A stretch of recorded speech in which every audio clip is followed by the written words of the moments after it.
Entre Dover y Calais, de Daniel Defoe.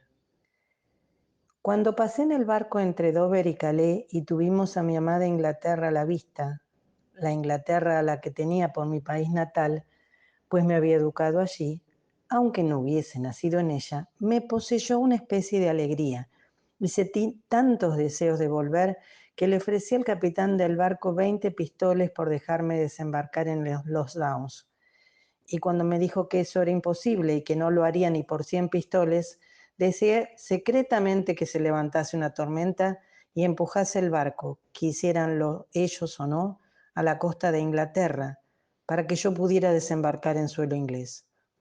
Aquel perverso deseo no se apartó de mi imaginación en las 2 o 3 horas siguientes, pero el capitán gobernó la nave para que siguiera rumbo norte y pronto perdimos de vista la tierra por ese lado y solo divisamos la costa flamenca a nuestra derecha, o como dicen los marinos, por estribor. Y al perderla de vista, el deseo de desembarcar en Inglaterra disminuyó, y pensé en lo absurdo que era, pues si hubiese desembarcado en Inglaterra, habría tenido que volver a Holanda a cobrar mis letras de cambio, y como no tenía allí ningún corresponsal, no habría podido hacerlo sin ir en persona. Pocas horas después de perder de vista Inglaterra, el tiempo empezó a cambiar y el viento silbó de tal modo que los marinos se dijeron unos a otros que se avecinaba una mala noche. Faltaban 2 horas para la puesta del sol, habíamos pasado junto a la costa de Dunkerque y creo recordar que dijeron que acabábamos de avistar Ostende. Luego el viento empezó a arreciar. El mar se encrespó y todo empezó a tener muy mal aspecto, sobre todo para nosotros, que no sabíamos lo que nos esperaba. Por fin cayó una noche muy oscura.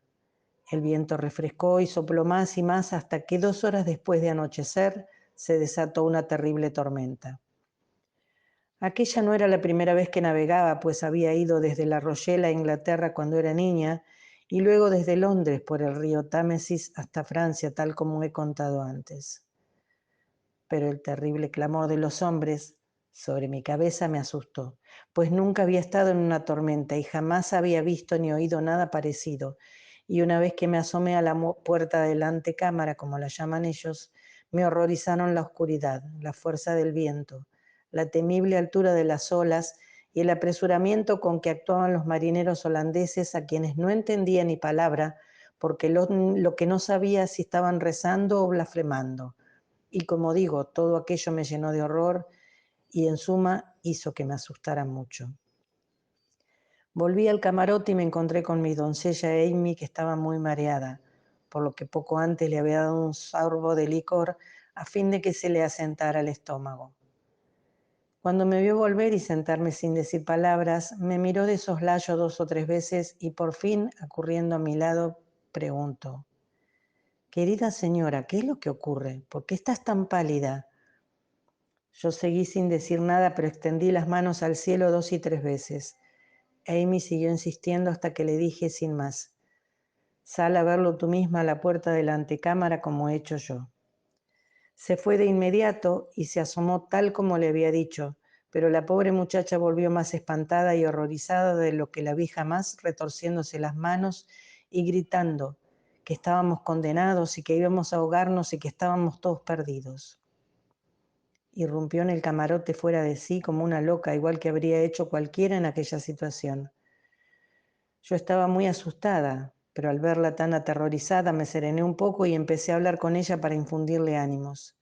Le dije que no todos los barcos a los que sorprendía una tempestad acababan hundiéndose y que tenía la esperanza de que no nos ahogaríamos, pues aunque era cierto que aquella tormenta era terrible, los marineros no parecían tan preocupados como nosotros, y así seguí confortándola lo mejor que pude. A pesar de que yo estaba tan espantada como ella y notaba también la cercanía de la muerte, y me remordía la conciencia y me angustiaba mucho, pues no tenía nadie que me consolara. Pero como Amy estaba mucho peor, es decir, mucho más asustada por la tormenta que yo, tuve que hacer lo imposible por tranquilizarla. Ya he dicho que parecía una loca y que iba de acá para allá por el camarote gritando que estaba condenada y que nos ahogaríamos todos sin remedio y otras cosas parecidas. Por fin el barco, empujado por alguna ola especialmente violenta, dio una fuerte sacudida y derribó a Aime, que seguía muy débil por el mareo, y se golpeó la cabeza contra el mamparo del camarote, como lo llaman los marinos, y se quedó tendida en el suelo. Yo grité pidiendo ayuda, pero lo mismo habría podido gritar en lo alto de una montaña donde no hubiese nadie a 10 kilómetros a la redonda, pues los marineros estaban tan atareados y hacían tanto ruido que nadie me oyó ni vino a ayudarme. Así que abrí la puerta del camarote y me asomé a la antecámara para pedir auxilio, pero para mi mayor espanto, topé con dos marineros que estaban arrodillados rezando. Mientras uno gobernaba el timón y emitía una serie de gemidos que yo tomé por oraciones, pero al parecer era la respuesta que daba a los de arriba cuando le indicaban en qué dirección virar. Allí no iban a ayudarme a mí ni a la pobre Amy, que seguía tendida en tal estado que era imposible saber si estaba viva o muerta. Volví con ella muy asustada, la incorporé un poco encubierta y la apoyé contra las tablas del mamparo. Saqué una botellita del bolsillo y se la puse debajo de la nariz y le froté las sienes, pero a pesar de todos mis esfuerzos, siguió sin dar muestras de vida. Luego le busqué el pulso y apenas noté que estuviera viva. Sin embargo, después de un rato empezó a recuperarse y al cabo de media hora volvió en sí, aunque al principio no recordaba nada de lo sucedido. Cuando se recobró del todo me preguntó dónde estábamos. Le respondí que seguíamos en el barco, aunque solo Dios sabía por cuánto tiempo.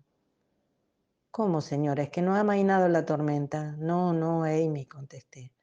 Pero, señora, si hace un rato el mar estaba en calma. Lo que ella no se refería al tiempo que había pasado sin sentido. Amy fue más allá, rezó y se comprometió a llevar una nueva vida si Dios la perdonaba ahora. Amy resucitó en cuanto oyó que habían divisado tierra y se precipitó a cubierta, pero enseguida volvió conmigo y me dijo: «Oh, señora, es cierto que han avistado tierra. Os parece solo una franja de nubes y tal vez lo sea, pero si es tierra, está todavía muy lejos y el mar está tan revuelto que todos moriremos antes de alcanzarla. No he visto nunca olas así, tan altas como montaña.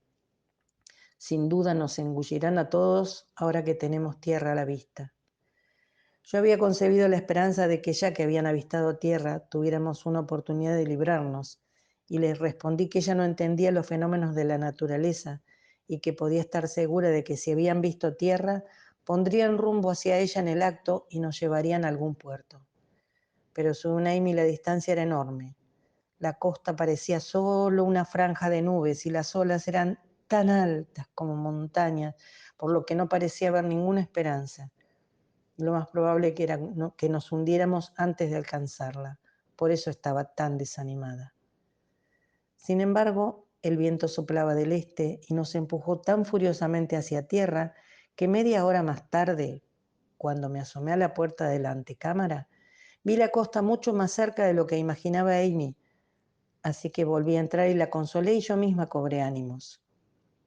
Al cabo de una hora o un poco más, vimos para nuestra infinita satisfacción el puerto de Harwich, y el barco se dirigió directamente a él y pocos minutos después estábamos en aguas más tranquilas.